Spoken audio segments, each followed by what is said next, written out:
السلام عليكم ورحمة الله وبركاته. نحييكم معرض النصر سمارت هوم. وفي درس النهارده هوريكم ازاي بنركب القطعة بتاعة الشطر. انا هركبها على باب جراج عشان هيكون طبعا الباور بتاعه اعلى، وهو الشطر بالظبط نفس التوصيلات في الشطر هي في ابواب الجراشات، ولكن انا دايما بحب اعمل الحاجة بتاعته، اعمل لها تيست على الهارد وورك، يعني الحاجة الصعبة او الحاجه بتاخد امبير عالي عشان نتاكد ان الشغل بتاعنا شغال بكفاءه عاليه مع كل الاحمال. زي ما حضراتكم شايفين دي القطعه بتاعتنا. لو بصينا المكتوب عليها مكتوب نيوترال وال، ده الدخل بتاعها الفرده الميته والفرده الحيه. موجود هنا الاوتبوت واحد، يعني الخارج بتاعها واحد والخارج بتاعها اتنين، وموجود اس واحد واس اتنين، دول المفاتيح. طيب احنا بنوصل ازاي ده؟ دول فردتين الباور بتوعنا، فردتين الكهرباء. لو بصينا هنا حطينا الفردة الميتة هنا ونتأكد ان هي الميتة، هي مش هتأثر جامد ولكن الشغل المظبوط بيكون مظبوط، يعني ما بيعملش معانا مشاكل، كل حاجة بتبقى تمام. والفردة الحية اللي هي دي بنحطها في اللاين، وبنتأكد بالمفك التست بتاعنا ان ده اللاين هو منور اهوت، فكده كل شيء تمام. طيب دول الثلاث فردات اللي جايين من الموتور بتاعنا، في فرده نيوترال، وفي فرده نيوترال اللي هي دي، في فرده نيوترال، وفي فرده على سبيل المثال رفع، وفي فرده تنزيل. فاحنا بنحط النيوترال مع النيوترال بتاع الكهرباء اللي جايه لنا من الكهرباء، وبنحط الرفع على سبيل المثال في الاوتبوت واحد، ونحط التنزيل في الاوتبوت اتنين. تمام. طيب بنحط بقى المفتاح بتاعنا ازاي؟ المفتاح بتاعنا بياخد الفردة اللي في الوسط من اللاين، عشان كده هنلاقي مع اللاين في فردة تانية رايحة على المفتاح مع اللاين اهيت، في فردة تانية رايحة على المفتاح اهيت. لو بصينا هنا هنلاقيها الفردة اللي جاية في الوسط بتاع المفتاح بتاعنا، وبنحط اس واحد اللي هي دي على ال واحد فوق للرفع، واس اتنين على ال اتنين في المفتاح اللي هي للتنزيل.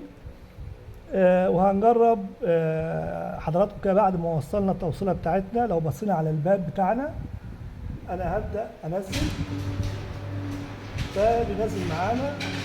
علشان نعمل ستوب بندوس هنا كده ثواني ونشيل ايدنا، عمل ستوب بنبدا نرفع، واحنا بنرفع برضو لو دوسنا هنا كده ثواني عمل ستوب هنكمل للاخر وهيقف بالليميت. اذا المفتاح بتاعنا بيعمل غلق، دوسه ودوسه ثانيه بتعمل ستوب، وبيعمل فتح ودوسه ثانيه بتعمل ستوب. وطبعا المفتاح ده مفتاح ممونتر، يعني زي مفاتيح الجرس كده، بسوسته بيرجع تاني. نفس المفتاح، نفس مخارج المفتاح بتشتغل على المفتاح العادي اللي هو زي بتاع شنايدر، اللي هو دوسه يخش، دوسه يرفع يخرج اللي بر اللي كان داخل، دوسه ثانيه يدخل اللي تحت. يعني بيشتغل على اي نوع من انواع المفاتيح، سواء توجل او مومنتري. طيب احنا ازاي بنعرف الريموت بتاعنا ده؟ الريموت بتاعنا بندوس لمدة 5 ثواني على البوش بوتون بتاع اللير، 1 2 3 4 5، وبنشيل ايدنا، اللمبة بتطفي زي ما انتم شايفين. بندوس هنا تبدأ تعمل بلينك وتثبت. هنجرب دلوقتي، احنا كده هنعمل تنزيل، نزل معانا اهو زي ما احنا شايفين. هنعمل ستوب، هنعمل ستوب كده، عمل ستوب. هنعمل رفع، بدأ يرفع معانا. طبعا الريموت بتاعنا ده بيشتغل مع الشطرات ويبقى شكله ظريف جدا. طيب لو جينا للناس اللي بيعملوا ابواب جراشات بيحتاجوا الريموت ده، فالريموت ده بيتبرمج ازاي؟ بصوا حضراتكم، لو دوسنا هنا كده 5 ثواني، شلنا ايدنا، اول ما اللمبه تطفي هندوس هنا على الايه، تعمل 3 بلينك وتثبت. هندوس مره ثانيه لمده 5 ثواني، ونشيل ايدنا، نستنى لما تطفي اللمبه، هندوس على البي، اللمبه هتعمل 3 بلينك وتثبت. هنجرب ده بقى الوقت فيه ميزه كويسه جدا. لو احنا دوسنا على الدي مثلا بدأ ينزل الباب. لو دوسنا على السي هيعمل ستوب، السي بيعمل ستوب والاي بيعمل رفع. طيب الحاجه الثانيه، احنا ممكن بالريموت كنترول ده بنعمل حاجه اسمها لوك للبوش بوتون. لو احنا دوسنا على ده البي عملنا لوك للقطعه دي. هنجرب من هنا هل هيشتغل؟ انا مش عارف، ما اشتغلش. شايفين حضراتكم؟ ما اشتغلش. طب هنجرب من المفتاح، رفع خفض، ما اشتغلش. لازم نفك اللوك من هنا او نفكه من الستوب بتاع ده. عملنا كده، هنجرب فعلا اشتغل معانا الباب. هنعمل ستوب بقى الدور ده من هنا، وهنرفع تاني من هنا. اذا بقى عندنا 3 اماكن للتحكم من خلال الريموت اللي جاي مع اليونت ومع الريموتات اللي احنا عملناها. والريموت ده اضاف لنا حته اللي احنا بنعمل لوك للبوش بوتون من اي مكان، وده هيفيدنا لو احنا خارجين وعايزين نامن المكان، بنشيل ده نخبيه.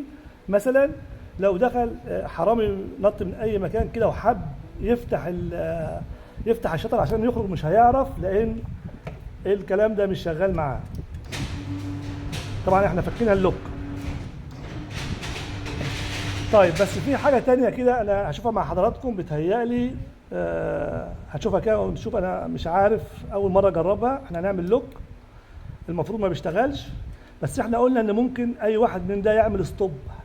هنحاول ندوس عليه كده كام ثانيه ونشيل ايدنا. تقريبا عمل فك اللوك. لا، ما فكش اللوك، ودي حاجه ممتازه جدا جدا. اذا القطعه دي للشطر ممكن تعمل لنا تامين عالي جدا، بان احنا نشيل الريموت في مكان ونسيب المفتاح، محدش هيقدر يفتح الشطر بتاعنا بدون ما نفك احنا اللوك من على القطعه الحلوه ديت. اهي ندوس على الستوب عشان نفك اللوك كده. فكينا اللوك ونقدر نشتغل من المفتاح عادي اهو. بدأ ينزل وبدأ يرفع. يا رب تكونوا استفدتوا بالدرس الظريف والقصير ده، ونشوفكم في دروس تانية، ونحييكم من معرض النصر سمارت هوم مرة تانية. والسلام عليكم ورحمة الله وبركاته.